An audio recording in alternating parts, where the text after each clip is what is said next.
10 lines on how I spent my Durga Puja vacation.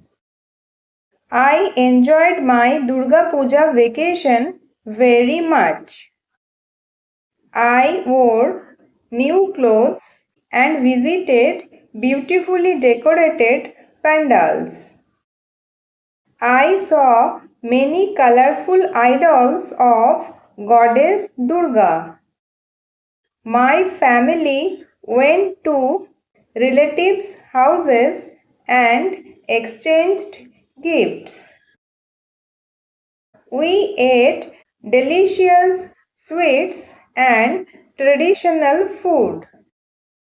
I participated in cultural programs at school and in the community. I played games and spent time with friends.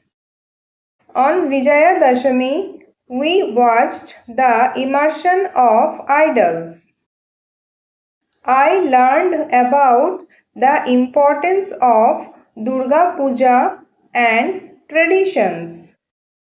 My Durga Puja vacation was a fun, joyful, and memorable experience.